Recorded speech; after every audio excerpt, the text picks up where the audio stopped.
no es suficiente que trabajes. O sea, digo, trabajamos, aportamos al hogar, pero el Te hogar, falta no llegar a lavar los manches, trastes. es un mundo de cosas, ¿no? Digo, es bien complejo porque de repente es un tema también que atenta contra la parte del machismo, ¿no? Claro, ajá. ¿Cómo voy a llegar yo a lavar trastes si ya trabajé? Espérate, no, hay todo un proceso. Crear a los hijos, Claro. ayudarles con la tarea, hacer un sinfín de cosas. O sea, digo, el mundo no se acaba en el trabajo, ¿no? La casa es otro trabajo de los más Sí. complejos. Y esto es bien, bien difícil, ¿no? Porque muchos dicen, no, yo ya trabajé, acá están tanto y acá está tanto y yo ya trabajé.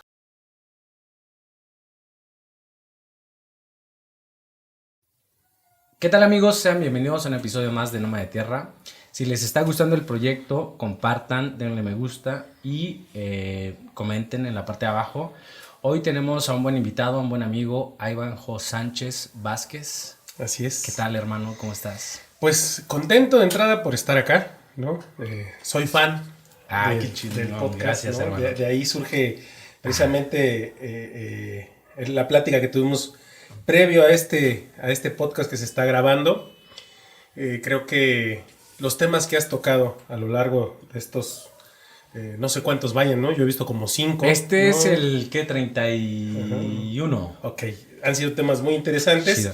y platicábamos de este tema que precisamente vamos a hablar el día de hoy, que iremos desmenuzando poco a poco, ¿no? Qué bueno, hermano. Sí, la otra vez que nos encontramos, me platicaste un poquito de eso y dije, güey, sí, tenemos que platicar sobre eso porque a veces son temas que pues no estamos acostumbrados o en una conversación entre amigos no se da, ¿no? Y bueno, me gustaría que me platicaras un poquito de lo que estás haciendo, de ti, de tu experiencia, para que todos Ok, se vayan dando una idea de qué va el tema el que vamos tema, a ¿no? hablar. Pues mira, yo soy psicólogo de formación, psicólogo con especialidad en clínica y, y después me gustó la parte educativa, hice orientación psicopedagógica. Y después me gustó la onda criminal, ¿no? Ajá. Un lapso en que se puso muy de moda esto. Y fui a la UNAM a estudiar precisamente investigación psicocriminodelitiva, se llama el diplomado que hice en la UNAM. Y trabajé un tiempo con abogados, pero no fue mi... No me hallé en eso. Ajá. Y regresé a la educación y me he dedicado a la educación y a la psicología desde entonces. Y entonces mi trabajo se ha desenvuelto precisamente en la parte educativa y en la parte psicológica, Ajá. ¿no? Precisamente he estado trabajando con docentes, con estudiantes y pues actualmente sigo dando clases y trabajo en esto. Bueno, me acaban de invitar precisamente, te comentaba yo hace un momento, a lo que es la unidad de atención académica de estudiantes indígenas en la UAPJO, por ejemplo, ¿no? Qué Que padre. estoy ahí trabajando en la parte psicológica y Ujú. de tutorías, ¿no? Que estamos, pues, es complejo acceder a la salud mental y Claro. sobre todo si eres indígena, ¿no? Es cada vez más complejo para las minorías acercarte a esta parte. Entonces esta unidad en la que estoy colaborando ahora ahí en la UAPJO precisamente tiene atender esta parte, ¿no? Es más o menos lo que estoy haciendo. Bueno, hice la maestría en educación, Ujú. estoy haciendo el doctorado en ciencias de la educación en el ICE y pues de aquí para allá comentando varias cosas. Sí. Soy salsero, gracias a ti. Sí, Y porque, bueno, como referencia, nos conocimos ya varios años atrás sí, en un grupo de salsa, salsa, un ¿no? baile de Quedó salsa. muy chido. Y se generó una buena comunidad. Incluso ahora, gracias a eso y afortunadamente tenemos una buena amistad contigo, con varios amigos más. Y bueno, de ahí también interactuamos ya con lo que hacemos de forma profesional, Profesional, ¿no? sí, sí, sí. Como bien dices, ¿no? Esta parte del preámbulo del relax, ¿no? Con la salsa y que Ajá. vamos conociendo, porque veo que varios de los amigos, bueno, algunos, ¿no? Ujú. Han estado aquí precisamente en estos micrófonos. Y creo que es importante, como bien lo dices, ¿no? Ir planteando estos temas que trabajamos y que el público que te sigue, que veo que cada vez es más vasto y que cada vez es más diverso, es importante hablar de esto, ¿no? El tema de la salud mental, ¿no? Claro.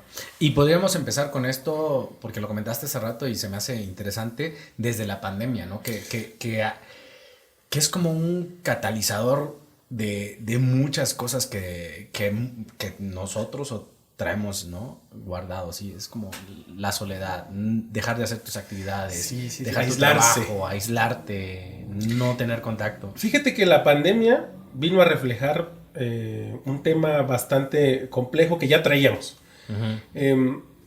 Tenía rato la Organización Mundial de la Salud, bueno, todos estos organismos, sobre todo relacionados con la Organización Mundial de la Salud, insistiendo en que los países atendieran la salud mental de sus pobladores.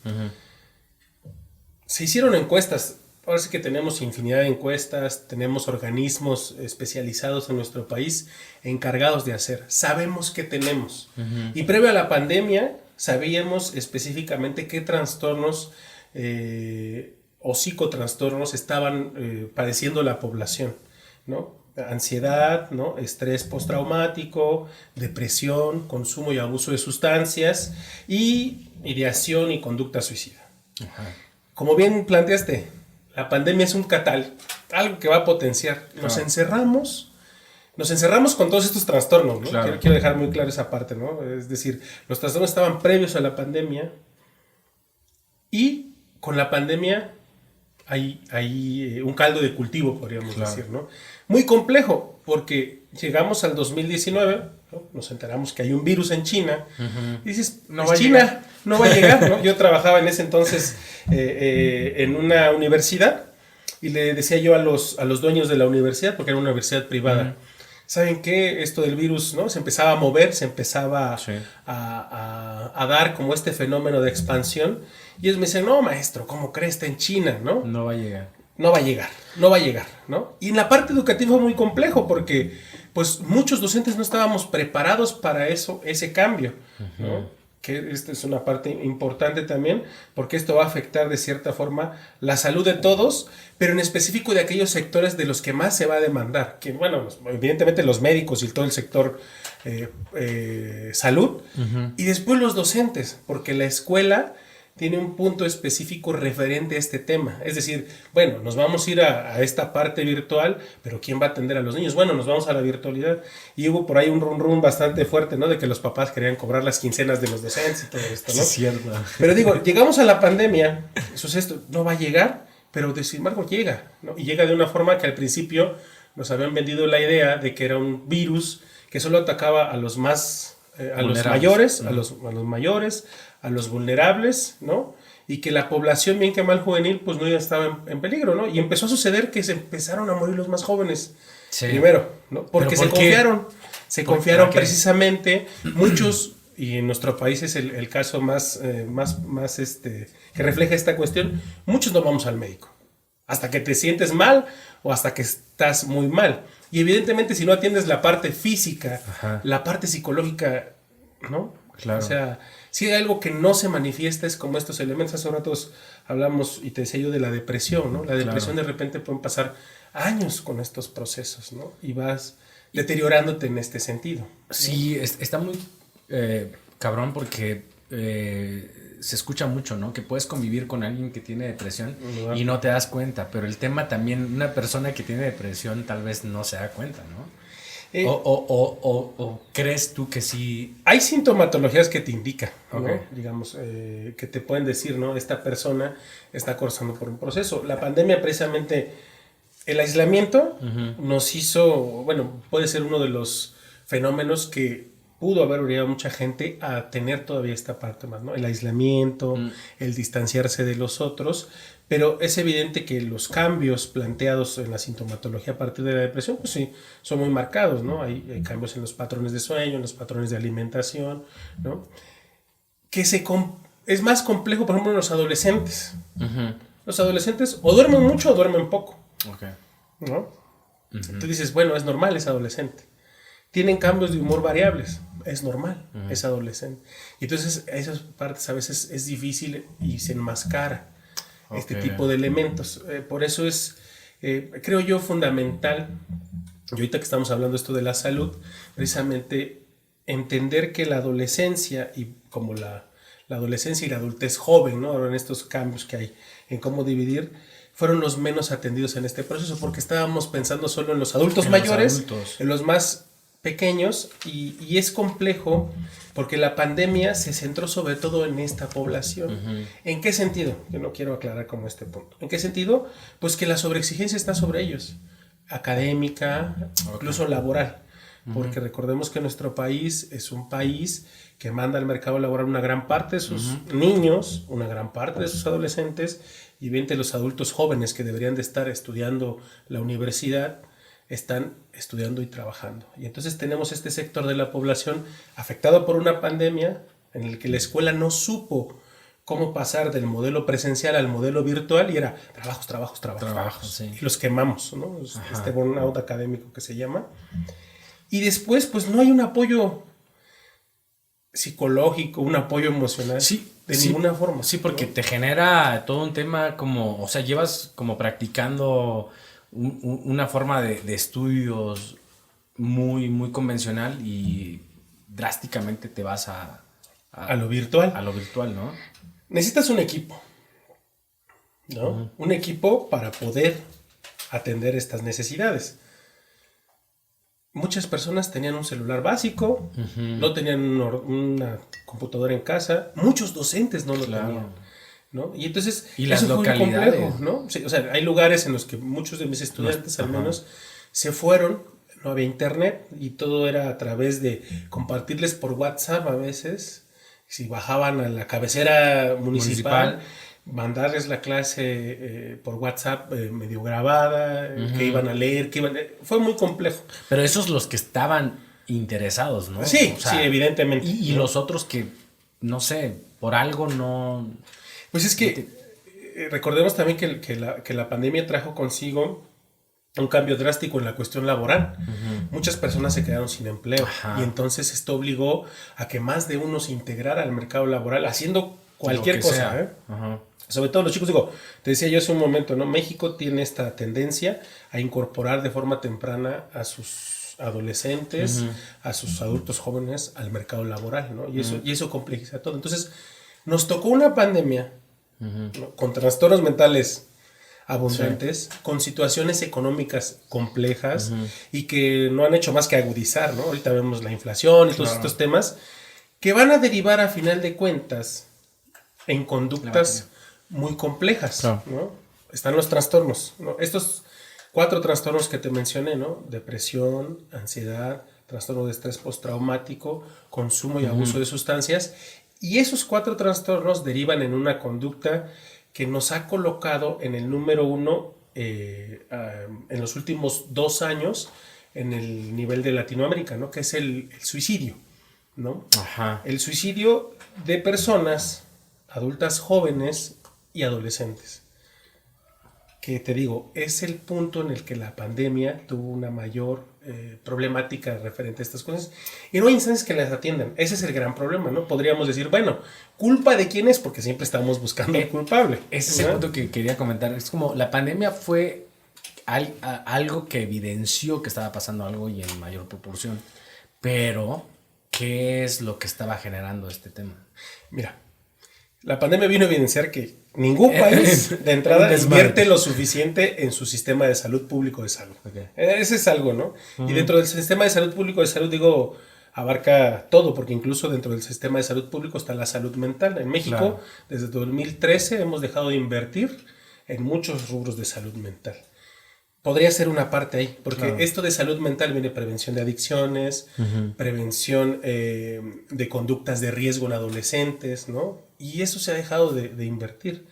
Y entonces dices, bueno, si no tienes un sustento que le dé a los chicos, que de por sí son complejos los adolescentes, este sustento para saber por qué cambian como cambian, ¿no? Y luego les das una beca ahora, ¿no? Les das una beca, una beca, les das dinero fácil para estar en lo que sea.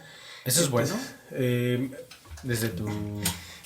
Digo, si tuvieran los chicos una educación financiera, ¿no? Porque más allá a lo mejor falta, ¿no? Provee una parte de esta beca, yo creo que a los hogares más desvalidos, ¿no? Sobre todo esta cuestión económica. Pero también hay encuestas que plantean que se ha incrementado el consumo de alcohol a partir de la beca y a partir también de esta beca, pues el consumo de otras drogas, ¿no? Entonces, en este momento tenemos una población Claro, es que no Qué hay bueno. un uso consciente del dinero. del recurso, güey. Que no es mucho, o sea, tampoco es que No, pero es mucho para la edad en la que tienen. y Me refiero tienes mucho dinero. para lo que puede ocasionar si para la semana tienes para comprar alcohol o para la semana tienes para comprar, no sé, hierbas. O Sí, no sí, sé, sí, sí. ¿no? Yo normalmente planteo con los chicos de prepa, ¿no? ¿Qué drogas conocen? ¿Qué drogas venden afuera de sus escuelas? ¿Y qué drogas Y usan? no, o sea, dices, hay una cantidad de drogas que yo ni conozco, pues, ¿no? Claro. O sea, bueno, dices, conoces las básicas, podrías decir, Claro. con las que hemos, ¿no? La marihuana, que siempre ha estado ahí, y ahorita ya está Sí. en este proceso de legalización, cocaína, heroína, cristal, ¿no? Y todo esto. Y entonces te das cuenta de todo el mundo y el abanico que hay en cuestión de drogas, y hay un mercado fuera de las escuelas que nadie controla. Claro, y ya está muy accesible. O sea, es lo que tú mencionas. Anteriormente estaban a 5 calles de la escuela. No, ahora están enfrente o Sí. adentro. Acaban de tener a unos maestros Ajá. que vendían drogas, ¿no? También.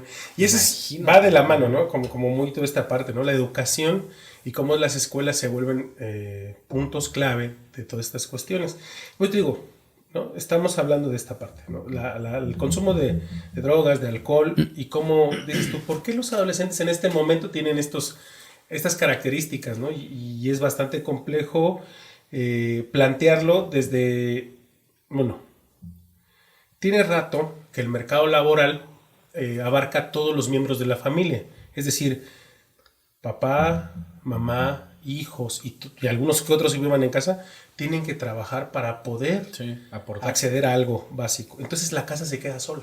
El hogar se queda solo. Ok. No es, ya que esto es algo que siempre digo, no es culpa de alguien en específico, sino del modelo económico en sí mismo, que tiene una sobreexigencia sobre la familia, y no hay quien vaya a criar a los hijos, a las hijas, Claro. en esta parte Se van- emocional.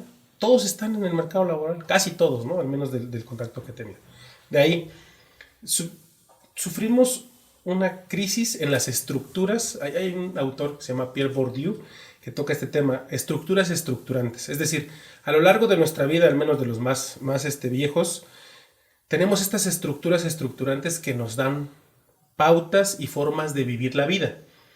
La iglesia, la religión en general, ¿no? Dices, no pecarás, no robarás, ¿no? Sí. Tiene sus 10 mandamientos. Nos da El como gobierno, un cajón. el gobierno te dice, si robas te vas a la cárcel, tienes que respetar, ¿no? Y todos estos elementos, ¿no? que surgen, digamos, en la parte, ¿no? de momentos históricos que nos dieron.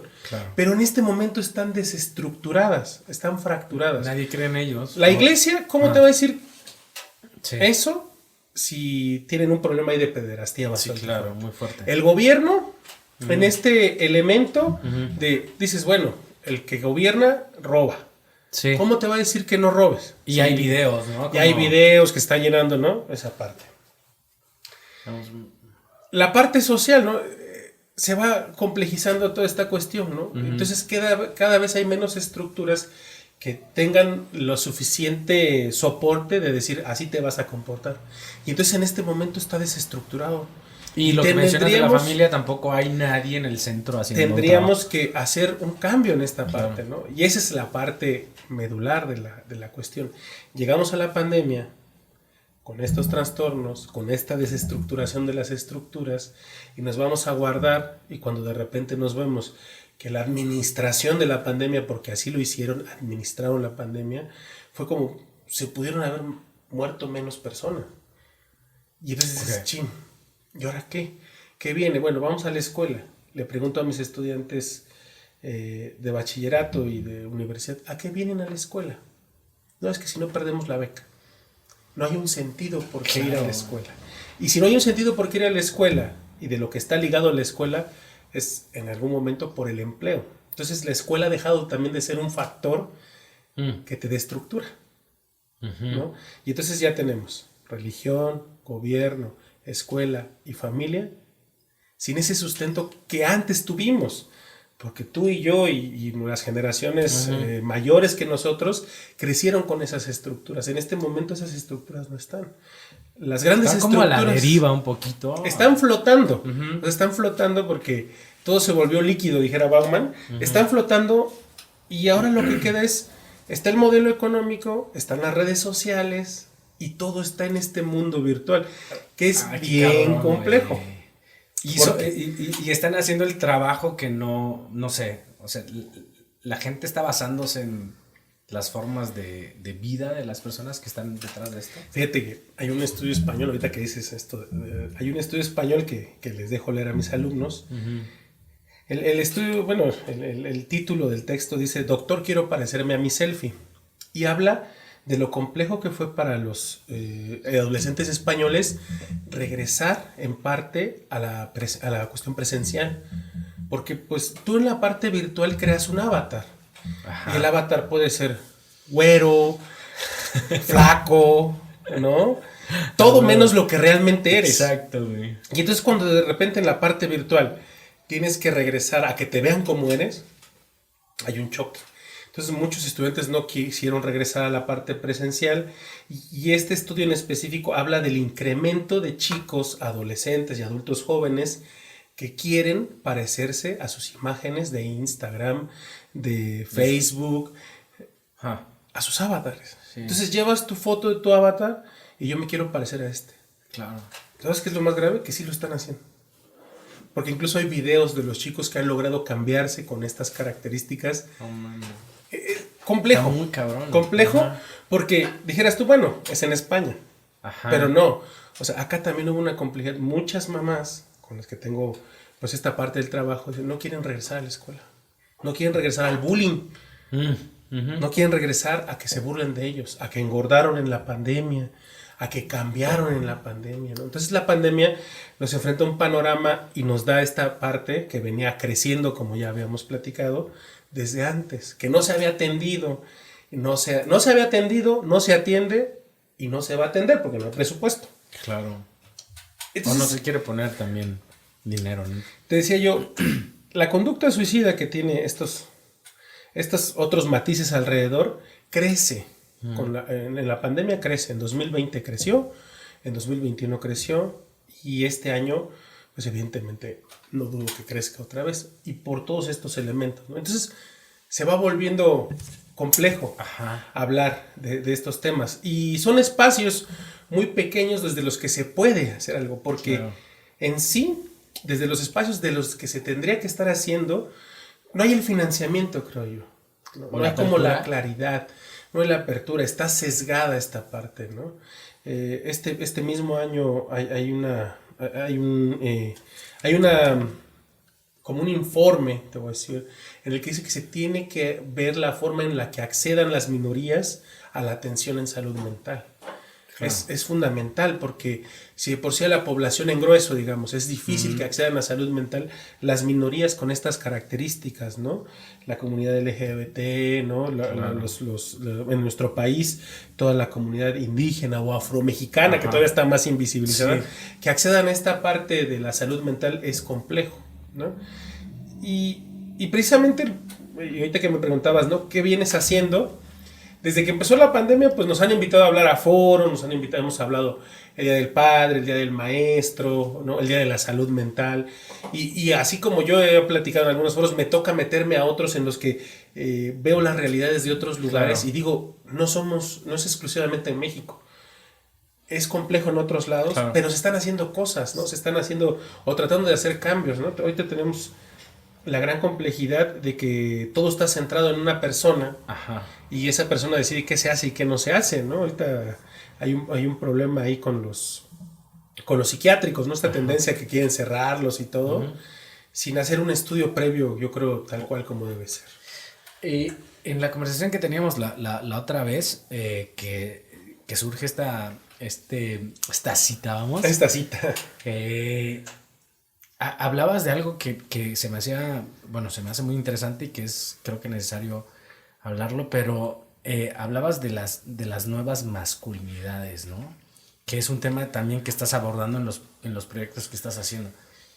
Me gustaría que hablaras, des un panorama sobre eso y entramos sobre los temas que están ahí adentro que se me hacen muy... Sí, muy fíjate que...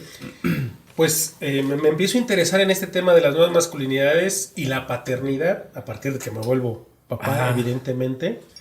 Y esta parte de resarcir esta relación con mi padre para poder atender también a mis hijos.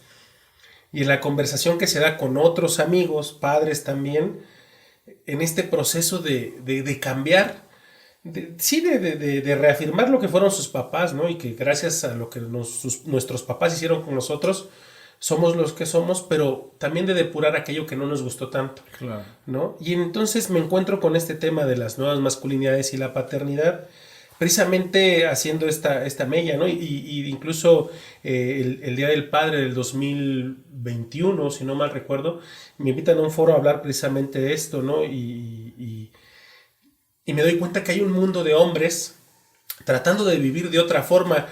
Todo eso que nos enseñaron que era rudo, que era agresivo, que era a través de la violencia, ¿no? Claro. Y dices, hay un mundo más allá de la violencia, ¿no? De la que... O de no mostrar tus sentimientos. De la que te tienes que reafirmar como hombre, ¿no? Claro. Y que de esto, los sentimientos, ¿no? La parte emocional.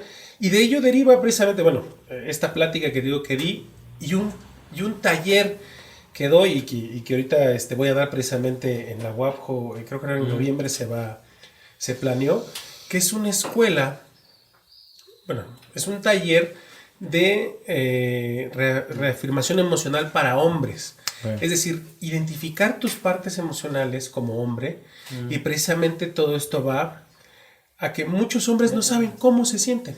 No saben cómo se sienten, ¿no? Por ejemplo, si tú les pones a los chicos, estas son las emociones básicas, por decir algo. Okay. Identifica tu emoción. Ajá. No sabía que puedo sentir esto.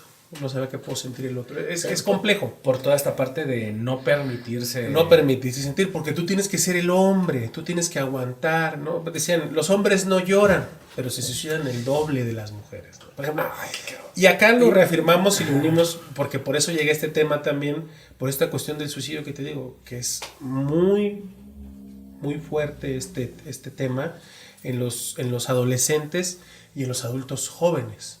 Entonces, estos adultos jóvenes y adolescentes están en ese limbo de cómo se va a vivir la masculinidad también, ¿no?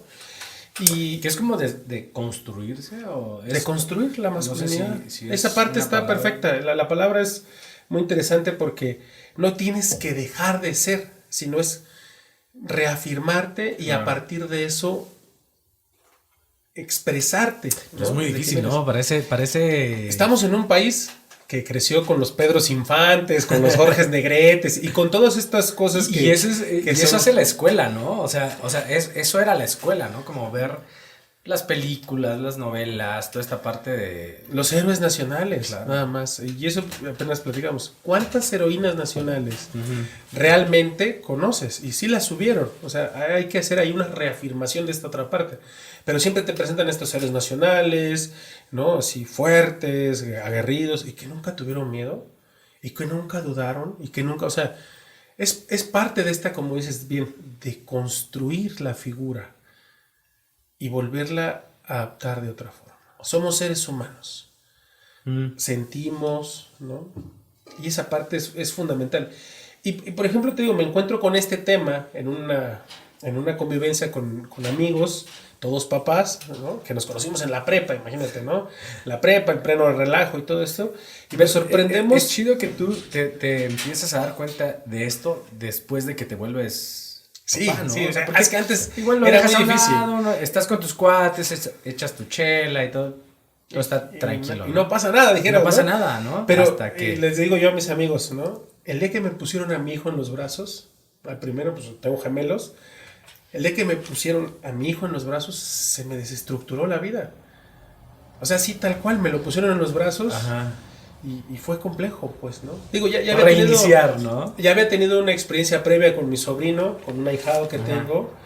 Pero el día que me pusieron a Joseph, se llama mi hijo, el primero que me pusieron en los brazos, un cambio absoluto, ¿no? Y entonces, ya después con esta reunión que te digo, oye, ¿qué pañales usas, no? Cuando antes hablábamos de otras cosas, de las chelas, de las chavas, del mezcal, o de otras cuestiones, ¿no? ¿Qué pañal, qué pediatra, no? Y todo esto, y dije, a ver, esta no es una plática muy común que tengamos entre Pero nosotros. chido, no, y aparte, que ellos estén acá, ¿no?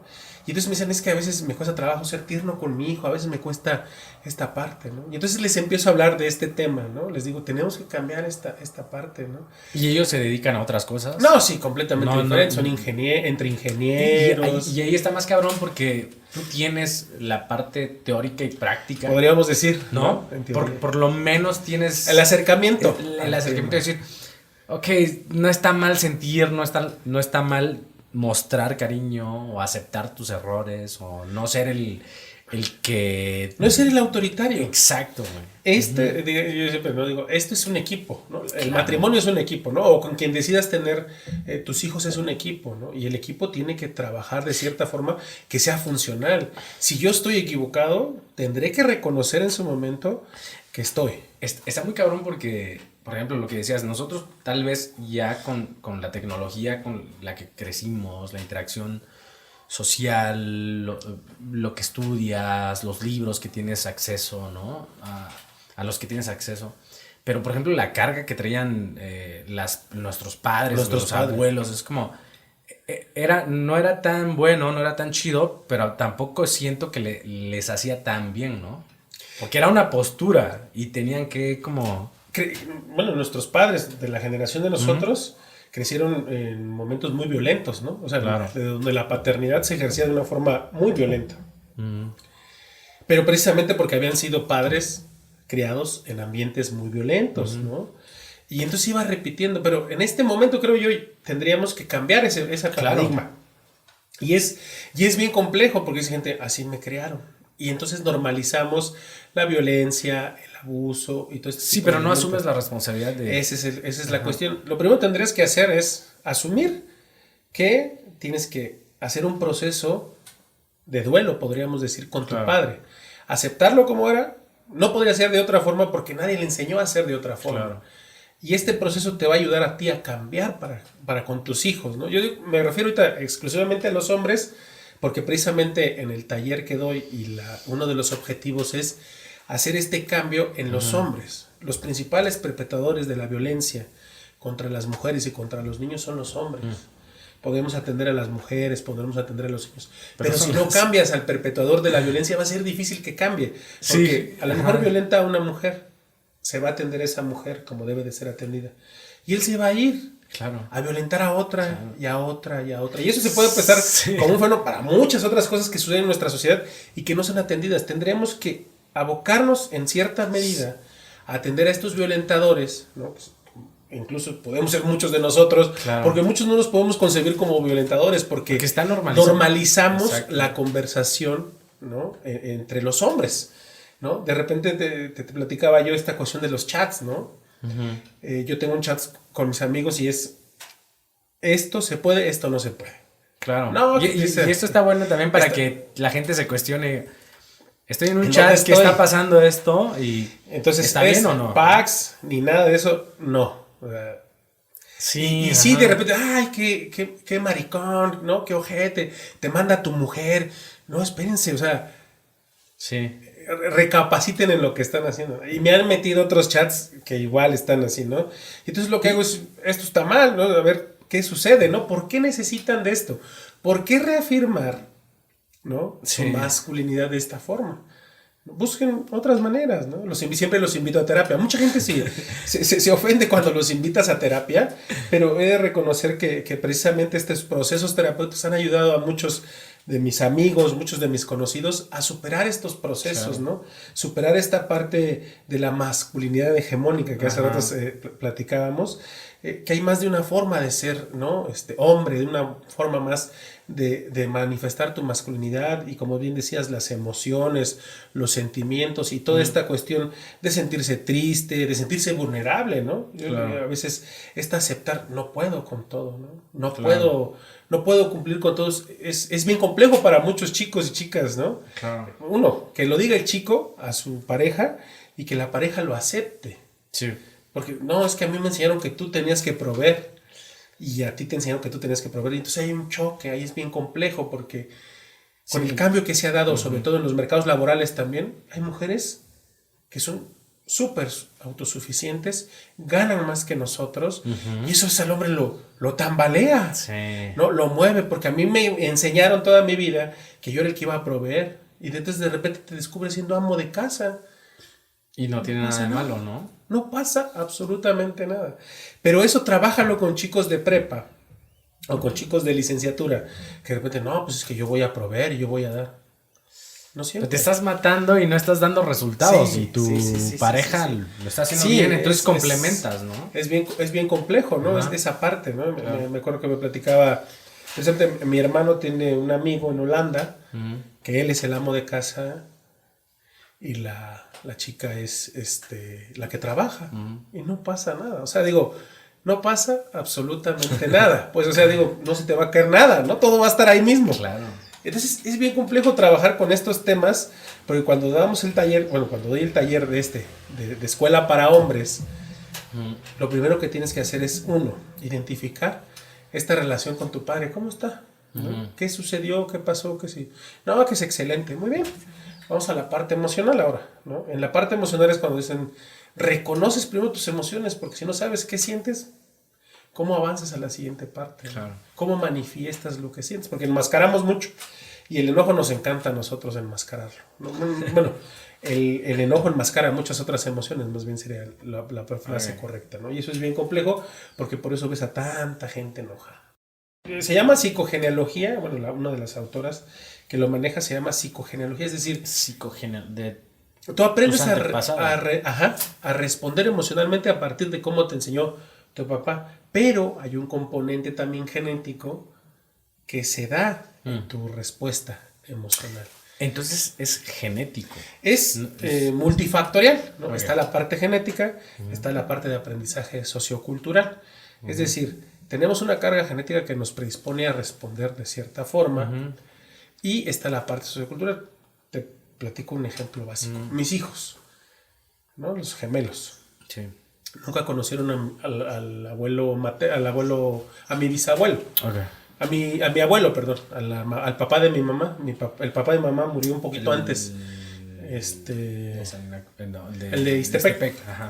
Murió un poco antes de que ellos nacieran. Sin embargo, tú los ves comer y expresarse, y de repente ciertos enojos idénticos. Igualitos. O sea, los chiquitos. Los chiquititos, los de 4 años. No manches. Y entonces dices, ¿de dónde? Nunca lo vieron. Nunca convivieron. Sí, en algún momento tocó la panza de mi esposa, habló con ellos en la panza, pero jamás vieron sus respuestas. Porque aparte de él ya acarició la panza en un momento de su vejez, pues ya, nada que ver con aquel hombre que fue militar y, ¿no? Pero de repente es, no quiero eso, quiero comer esto, y sírvanme, ¿no? Y yo, ¿a qué hora se me apareció mi abuelo acá? La magia de la genética. Sí, entonces está ahí presente. Y otro poco, pues con las respuestas mezcladas de nosotros, que también. Así conocimos a mis abuelos. Mi papá, ¿no? Mi papá era un hombre también bastante fuerte de carácter, bastante agresivo, tendría yo que decir. Y entonces, todo este proceso siempre digo, ¿no? Estamos deconstruyendo, bien planteas. Ese término es fenomenal, deconstruyéndonos constantemente, ¿no? Partir de lo que somos, mejorando para ser mejores todavía, ¿no? Claro. Y esa parte es fundamental, digo, y eso siempre planteo, no es que yo sea el perfecto, ¿no? No es que todo el trabajo que vengo haciendo sea perfecto, va a haber momentos en los que mejor me enoja y me salgan mis casillas, y sí, les grito a los chicos y todo eso, y eso platicaba también con estos amigos que te digo de donde surgió este tema. Hay que aceptarnos como somos de entrada. Sí, ajá. Es complejo, dices, bueno, es que a veces no tengo las formas de hablarles. Claro. Y soy agresivo. Sí, es darte cuenta en lo que estás haciendo mal, por decirlo de una manera, o estás equivocado, y eso es lo que te puede ser como complejo, güey. O sea, como decir, la estoy cagando, ¿no? Está mal. Y ahí viene todo este tema de, pero ¿cómo? Si tú estás al frente, ¿no? Pero la otra presión que hay también sobre los padres, madres y padres, sobre todo las madres, este es un tema bastante fuerte para las madres, que hay un mundo de artículos, videos y cosas de cómo ser buena mamá. Claro. Y de repente te encasillan. Si eres esto, eres mala mamá. Ajá. Eres buena. Y entonces hay una presión bien fuerte para las mamás. Claro.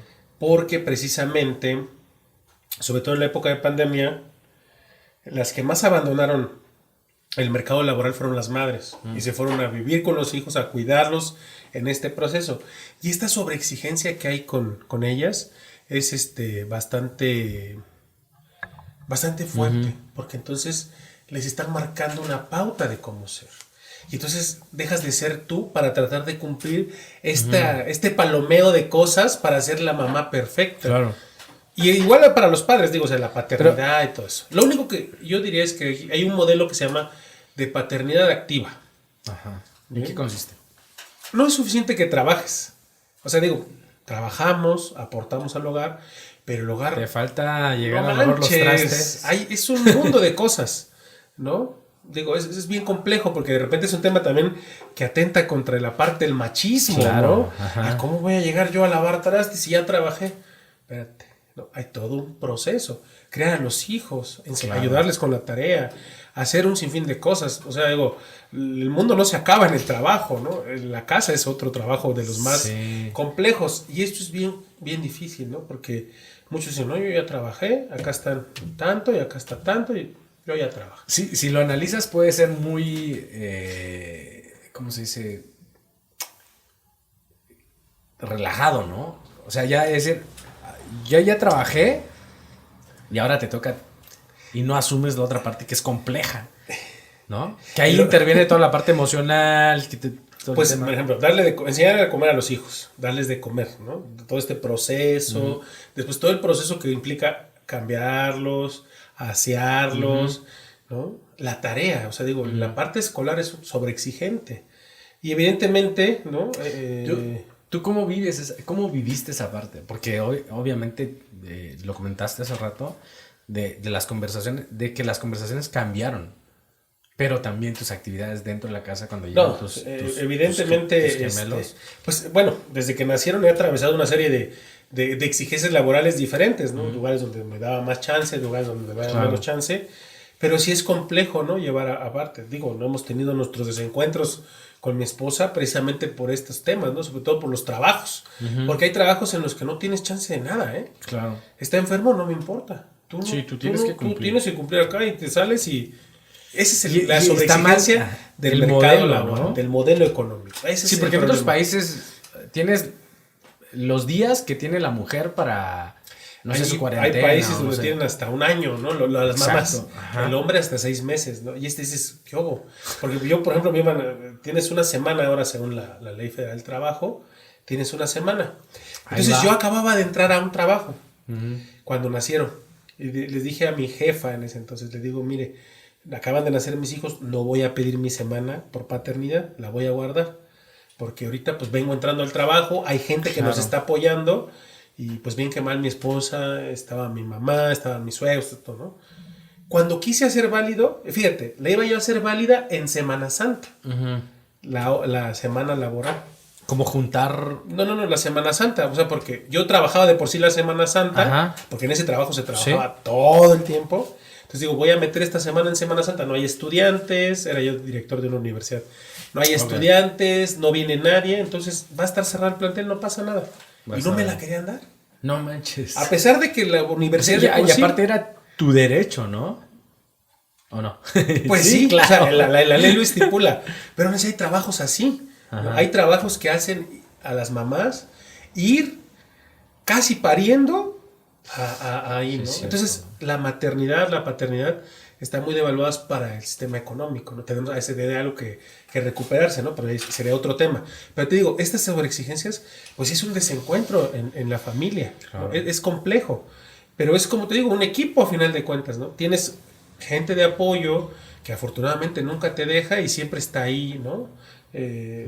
Y esa parte es compleja porque de repente dices, bueno, por ejemplo, hoy tengo charla con Juan, ¿no? Con Juan. A ver, tú te encargas, por favor, ¿no? Ahí los ves, o si ella tiene que hacer algo más, porque ya mañana me tocará a mí. Y este tipo de cosas, digo, es el equipo que tiene que ver la forma en cubrir, porque si los dejas solos, pues los puedes dejar viendo la tele todo el día. Ese es otro tema, ¿no? Como la tecnología se ha adueñado de...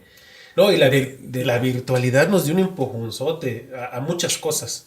¿no? Entre ellas ya venía una tendencia de estos huérfanos digitales que les llaman. Sí, como que, mira cómo se tranquiliza con el iPad. Pónsela. Pero, ¿y qué hay ahí? O sea, Fíjate que este término de huérfanos digitales, Ajá. precisamente, cuando lo ves, dices, no, pues sí, es de esta generación de padres que les tocó este boom de los dispositivos electrónicos, Claro. móviles, inteligentes sobre todo, Claro. ¿no? Porque puedes hacer un chorro de cosas, o sea, digo, mi oficina, mi todo, Sí, ¿no? claro. Acá, ¿no? Y entonces, de repente hay un abuso en el uso de estas pantallas negras que también les llaman, y los niños están mediados la interacción con los padres a partir de estos dispositivos. Entonces, como este dispositivo me entretiene a mí, como bien lo decías, te lo pongo a ti y a ti ya no me das guerra en lo que yo uso esto. Exacto. Facebook, Es lo WhatsApp. Aparte el algoritmo está hecho para que tú no te despegues. desprendas de la Ajá. y en los niños genera esa problemática. Muchos de los problemas que tienen que ver de conducta, de aprendizaje, están relacionados con el uso de estas pantallas negras, ¿no? Que es muy complejo y que es un tema que debería atenderse, ¿no? Es otro de los grandes temas que tendrían que plantearse ahí. Sí, me gustaría ahorita como abordar un tema que creo que no profundizamos o que todavía no hemos llegado a tocar como de una manera más extensa. De esta parte en donde el machismo o toda esta forma de educación que traemos llega a impactar en la vida de estas personas que deciden quitarse la vida. Precisamente este fenómeno del suicidio en este sector de la población está referenciado, al menos en los estudios que se han hecho, por estas formas hegemónicas de ver, sobre todo la parte de la masculinidad, ¿no? Es decir, hay un grupo minoritario que ha crecido durante todo el tiempo en nuestra sociedad históricamente, que define cómo tienes que comportarte tú. Okay. Tú eres hombre, te me vistes de pantalones, juegas con los carritos de azul y toda esta parte hegemónica. Sí, porque me mandaste una imagen que se me hace interesante y que tal vez todos hemos visto, pero nadie le pone tanta atención. O sea, que son como actitudes... Los señalamientos. Que nosotros normalizamos. Sí, está chido decir que es maricón o que es gay. Oye, ¿por qué lloras? O ciertas cosas, ¿no? Que puede ser como ya normal en la sociedad. Es que normalizan esta parte, ¿no? De decir, bueno, los hombres somos rudos, somos fuertes, ¿no? Y entonces todo este tema de, si lloras eres mujercita, ¿no? El que llega el último es vieja, ¿no? Y ese tipo de cosas. Pero incluso está muy, muy cabrón porque son actitudes que también asume la mujer, ¿no? O sea, en ciertas ocasiones es como... No te vistas así, no hagas esto. Tú estás para usarle el martillo o esto que no. Es un trabajo. Precisamente conjunto, estos grupos minoritarios que son los que mandan, dijeras que no se dan cuenta y no lo hacen. Término, lo primero que hacen es a través de esta cuestión del manejo del poder, ¿no? De esta cuestión del poder, es que estos grupos que van a aceptar ese poder perpetúen las formas en que ellos dicen que se tienen que comportar los demás. Entonces este grupo que tiene el poder, que puede ser poder económico, poder religioso, ¿no? Poder político, dicen, así se van a comportar. Y este poder recae en específico en ciertos grupos minoritarios, ¿no? Grupos vulnerables y que el hecho de no obedecer a este grupo de poder les genera problemas. Entonces terminan aceptando que esa es la forma de ser. Eso nos pasó con la religión, por ejemplo. Claro. ¿No? Los pueblos más religiosos son aquellos que les fue peor durante la conquista, ¿no? Que les pegaron más, que los violentaron más, ¿no? Entonces pasa lo mismo, este fenómeno de poder, cómo se arraiga en aquellos que, tratando de que el poder no los lastime, perpetúan estas formas de comportamiento. Y ahí viene esta parte, ¿no? Como bien dices tú, ¿no? El machismo está perpetuado precisamente en esta parte de las mujeres, de algunas minorías, ¿no? Que determinan, ¿no? Es que tu papá dice que es así, ¿no? Pero viene desde este machismo que viene desde atrás, ¿no? Oculto podríamos llamarle, pero sigue estando ahí. Y sigue estando en nosotros, en muchos de nosotros y de los que te están viendo, que están ahí, que de repente estás peleando con eso. Claro, es un trabajo constante porque no llegas de un curso de concientización y dices, no, ya no soy machista. No, porque es parte de nuestra lengua, es parte de nuestra cultura y es hacerlo consciente día a día. O sea, es un trabajo que tal vez no tiene fin, ¿no? Es como esta cuestión que querían hacer los cristianos, ¿no? De estos Ajá. cursos de transformación genérica o no sé, que Ah, ya están prohibidos. no se puede. No se puede porque es un trabajo constante. Porque incluso, bueno, alguna vez estaba platicando con alguien en la conversación misma, en nuestras palabras, está inmerso ¿cómo se le dice? Esta forma de machismo, ¿no? Como alguien me decía, Oculto. no digan, ¿eh? El machismo oculto, ¿no? Exacto. Está ahí. Yo quiero tenerte conmigo, ¿no? O sea, como la palabra tenerte es de posesión. Y yo dije, oye, no lo había pensado de tenerte, que es como... O sea, hay Posesivo. muchas cosas alrededor que tenemos que ir haciendo consciente poco a poco, o si se puede rápido. Pues, Creo qué yo chingón. que este proceso nos va a tomar un tiempo. Como especie, hemos crecido o hemos desarrollado históricamente con esta parte, ¿no? Se arraigó con la religión y se arraigó con otras cuestiones ahí políticas, culturales, y que poco a poco vamos a ir abandonando. Poco a poco cada vez vamos a ir viendo por ejemplo, esta cuestión del hombre, ¿no? Ujú. Más participativo en la crianza de los hijos. Ya lo vemos, o sea, digo, Claro. tiene un rato ya sucediendo, Ujú. ahora es más evidente, es menos juzgado, ¿no? Claro. Cada vez hay más apertura a esta cuestión de que el hombre ya no es aquel que está periférico, de que el Claro. hombre no es aquel que está allá y que solo viene a regañar, solo viene a castigar, Ajá. ¿no? Ya también es aquel que llora, que está ahí Sí. con sus hijos, que los acompaña. Creo que esta parte es fundamental. Va a tomar un tiempo que se normalice o que se vea de esta Sí. parte. Pero ya cada vez es más evidente, pues, ¿no? Y mucho de lo que hayan ayudado a esta cuestión es el movimiento feminista, Ujú. ¿no? El movimiento feminista, el movimiento LGTB, que han luchado abiertamente por sus derechos, le Claro. han permitido a muchos hombres cambiar esa Cuestionarse perspectiva, ¿no? también, ¿no? Cuestionar esta parte de la masculinidad hegemónica y decir, bueno, yo no quiero vestirme azul, ¿no? A mí me encanta el rosa Claro. y que digan lo que quieran, cabrón, o sea, no pasa nada, pues, ¿no? O sea, creo que esa parte es fundamental porque entonces rompemos los paradigmas de este grupo hegemónico que quiere decir que así son las cosas. Y esa que ya ni parte están aquí. O sea, ¿no? O sea, como toda esa gente que tal vez es planteó esta minúsculo, idea. ¿no? Es minúsculo, digo, Ah. y aparte, pues tienen más bien el poder económico, el poder religioso, el poder político, y desde estos poderes están definiendo lo que es y que no debe no ser.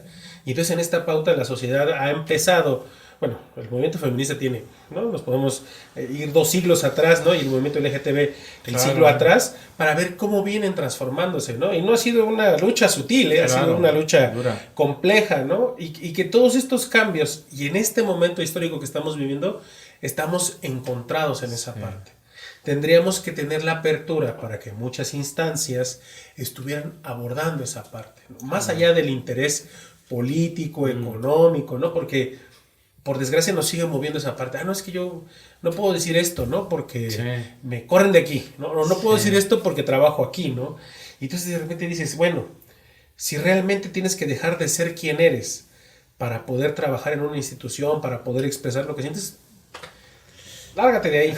O sea, De salte de entrada ahí, ¿no? ya. Sí, es muy complejo, ¿no? Ajá. Esconder los tatuajes, esconder Claro. lo que te gusta, esconder lo que sientes, jamás tiene que ser así, ¿no? Las instituciones, y eso siempre le digo a mis estudiantes de la UAP o los estudiantes de otras universidades, de la Unipuebla, ¿no? Del Instituto, del Liceo Universitario, ¿no? Claro. Chicos, ustedes son quien son, y a donde vayan, plántense como son, ¿no? Si ese lugar no es para ustedes, Sí, muévanse. agradeceremos las puertas cerradas y vámonos, Claro. pues, ¿no? No hay ningún problema. Ahorita que mencionas eso, en este caso de los tatuajes, ¿tú has tenido algún tema con eso, con los trabajos que has tenido?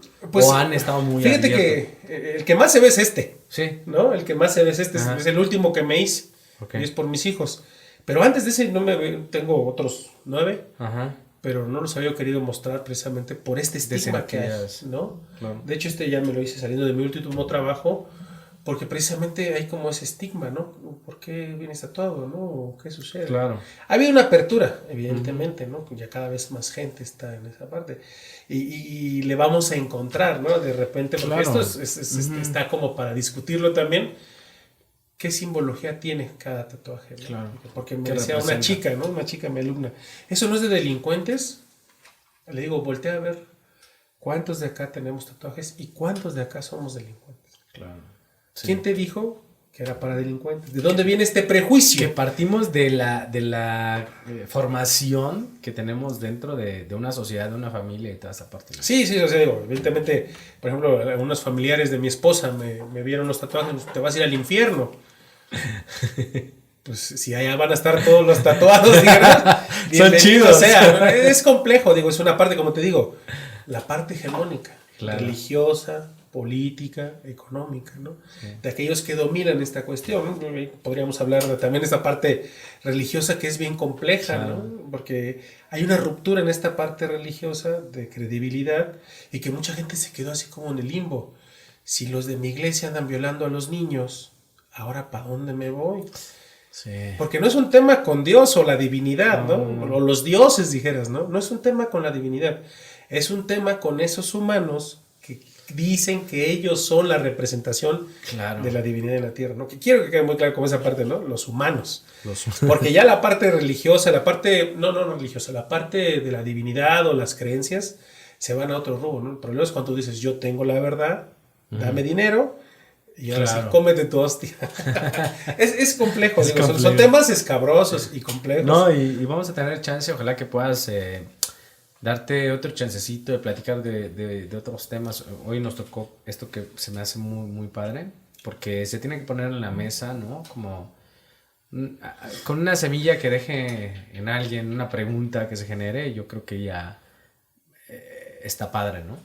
Sí, creo que hay muchos, sí. Sé que hay muchos temas y relacionados a la psicología y esta parte, pues es mucho más, ¿no? Nuestro ámbito de estudio pues es el ser humano en su claro. complejidad, en su diversidad.